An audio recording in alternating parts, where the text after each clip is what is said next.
Hey yo, what is the word, Rivals? I'm coming off of a late night of playing Marvel Rivals.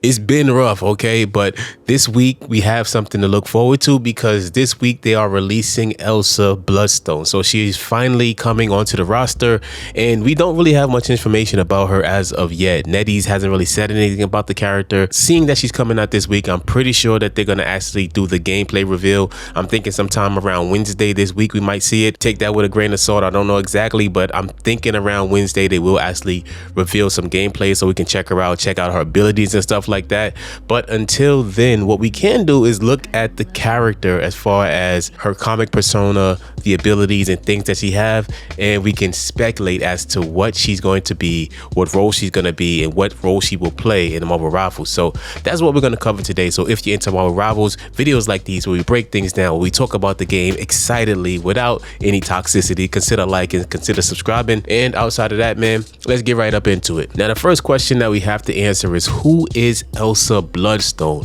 Well, the Bloodstone in her name is not by chance. The Bloodstone is actually the source of her powers. Now, from the Bloodstone, she gets superhuman strength, agility, and all of that cool stuff that she definitely needs going up against a roster of heroes in Marvel Rivals. And some neat things to know about her is she's actually a skilled marksman, and we can see that in the key art because this is like the only real reveal of the character that we've seen so far. But in the key art, just like her comic persona, she has a short shotgun which is double barreled, as well as a long rifle. So seeing that she does have two weapons, I'm thinking it's going to be similar to like Blade with his sword and his shotgun, but instead she has a long rifle instead. I'm thinking that the longer rifle may be on a longer cooldown and may have a little bit more powerful kick. So I'm not really sure if she's going to have a mixture of close range and long range.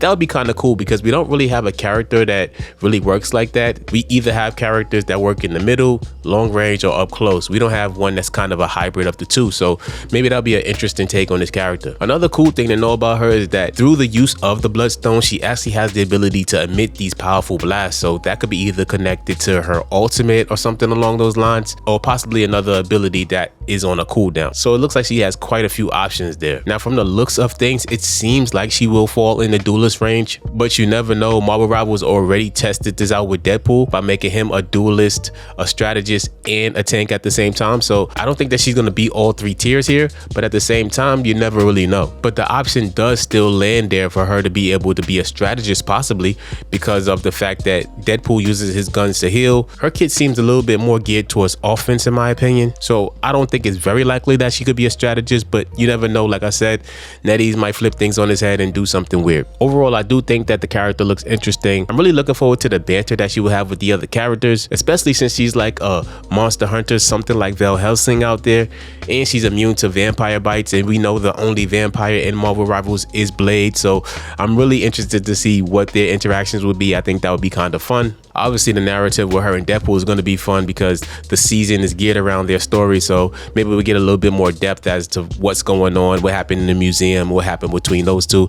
So overall, it seems like it's going to be a really good time. I'm also interested to see where she falls into the Marvel Rivals meta because obviously we have a lot of strong characters currently, but I do think the ability for her to switch from mid-range to long range is something that'll really shake things up and really change the playstyle of a lot of people. And I know a lot of people have a bad taste in their mouth right now, specifically for long range rifle characters, because Black Widow is obviously the throw pick and a lot of people pick her, even though she is incredibly strong. Because I can see people using her long range more than her mid range, and that might cause some issues. But overall, I think that it's fun. I think that it's going to bring a unique play style, hopefully, to the game, and hopefully shake things up a bit. I think that if she does have the long range option, that would be another way to help out with the flyer meta, because even my teams that I play on, flyers are still an issue. Flyers are incredibly hard to touch. Storm is extremely strong this season. To have a character that can counter her, maybe take her out a little bit easier, especially if you don't use Spider-Man, is something that's welcome. But like I said, overall, this looks like a really fun character. It looks like she's gonna bring something different to the meta, different to the game overall. So I'm excited to see what they actually bring to it. So outside of that, man, let me know what you think. Are you excited for Elsa Bloodstone? Are you not so excited? Are you on the fence? Are you just stuck with your main? Whatever it is, I'm always down to have conversations with you all. Thank you so much for chilling with me until the end of this video, and I will see every last one of you in the next one. Peace.